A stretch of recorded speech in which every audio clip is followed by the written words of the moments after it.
Irmãos, esse quinto capítulo, ele contém, nos versos de 1 a 4, a sexta das 8 visões que foram dadas por Deus a Zacarias, todas visões noturnas.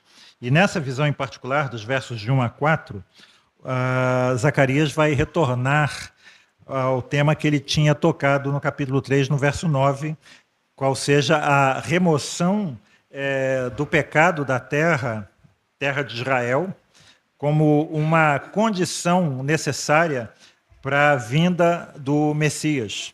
Como a gente vê também, né, o profeta queria retificar, aplainar os caminhos do Senhor, que no caso foi João Batista. Alguns destaques aqui, irmãos. Verso 2, o que você está vendo? Pergunta o anjo. E ele responde: um pergaminho que voa.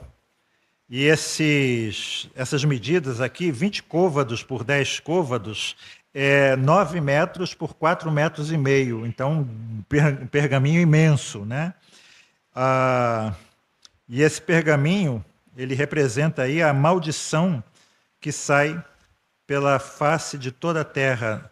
Na linguagem de hoje diz: neste rolo está escrita a maldição que vai se espalhar pelo país inteiro. Aqui, mais uma vez, irmãos, uma questão muito importante para que a gente entenda certas passagens da Bíblia, que terra, frequentemente, não significa o mundo inteiro, mas significa a terra de Israel. E isso é muito importante quando a gente vai estudar o livro do Apocalipse, não é?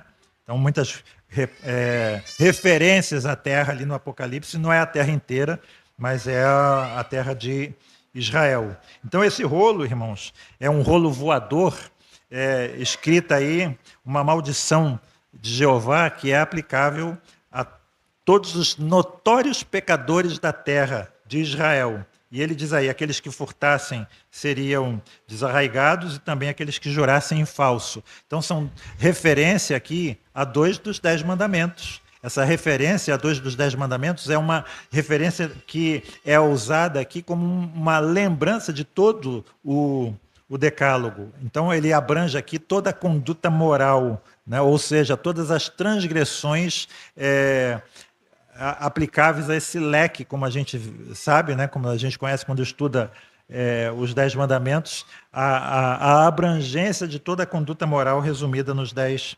mandamentos. E é interessante que essa visão, ela faz referência a digamos aí, um costume da época. Eu acho que nós brasileiros podemos entender isso também um pouco melhor, né? Um costume de amaldiçoar os inimigos. E essas maldições eram escritas em tiras de papel, e essas tiras de papel eram jogadas ao vento, né? Para que o vento levasse essas maldições às casas daquelas pessoas que alguém quisesse amaldiçoar, né? Nós vemos muito isso por aí, né? Vou colocar teu nome na boca do sapo, né? Escreve lá o nome dele num papelzinho, põe na boca do sapo e costura. Vocês sabem que eu já vi isso uma vez? Andando lá no Rio de Janeiro, em Jardim Sulacap, um lugar ainda na época ermo, tinha lá um sapo com a boca costurada. Aí imagina o que era, né? Então, o verso 4, ele vai afirmar que Deus faria com que esse rolo voasse pelos céus, né, e pousasse nas casas desses notórios pecadores, e chegando às residências desses pecadores, eles seriam, então, consumidos por inteiro. Notem a palavra aí, desarraigar, que é arrancar pela raiz, né, literalmente. Nos versos 5 a 11, nós temos a 7ª das 8 visões que foram dadas a Isaías. E essa visão, ela continua com o tema anterior. O profeta vendo o pecado de toda a comunidade de Israel sendo personificado numa mulher. Esse pecado foi recolhido e foi posto aí, a nossa Bíblia diz efa. O efa é uma medida de cereais, né? Uma tampa foi posta por cima dessa medida, né? E esse conjunto foi levado pelos ares por parte de 2 mulheres dotadas de asas como uma cegonha. Aqui é uma visão celestial. C.S. Lewis, ele fala de anjos de aspecto masculino e de anjos de aspecto feminino. Aqui nós temos um par de anjos de aspecto feminino, né?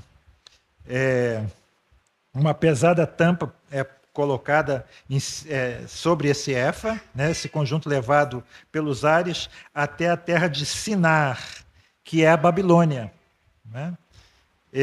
A casa da iniquidade. E aqui nós temos, em outras versões mais modernas, a referência a um templo sendo construído para receber esse efa. O verso 6 aqui destacando, né? Mais uma vez, verso 6, este é o aspecto deles em toda a terra. A Bíblia, na tradução da linguagem de hoje, diz assim: essa cesta representa os pecados do povo deste país. Mais uma vez, a terra aqui é uma referência a Israel.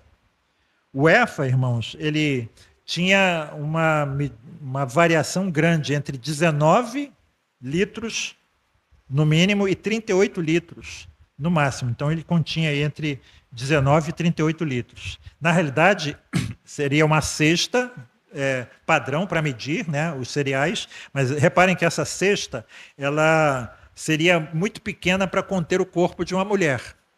Mas os comentaristas dizem que nós não devemos aqui ser muito literais, né, sobre essa questão e imaginar um cesto grande o bastante, né, para conter uma mulher. Mais uma vez, essa cesta e esse conteúdo representam a iniquidade total da comunidade de Israel e alguma coisa precisava ser feita para se libertar dessa carga horrorosa, né? Alguns comentaristas aqui veem, irmãos, essa cesta sendo levada para a Babilônia como uma referência ao cativeiro do povo de Israel, né? E eles veem esse cativeiro como sendo uma experiência que acabou por purificar o povo. Ou seja, o povo foi à Babilônia, voltou da Babilônia, mas, idealmente, digamos assim, o pecado deles havia ficado para trás na Babilônia, né? Sinear, no verso 11, é literalmente o país dos dois rios. Vocês sabem quais são os rios, né? Quem aprende na escola? O crescente fértil, compreendido quais são os dois rios? Tigre e Eufrates. Muito bem. Aprenderam bem na escola, né? Então, é isso aí, irmãos. Deus abençoe a nossa leitura.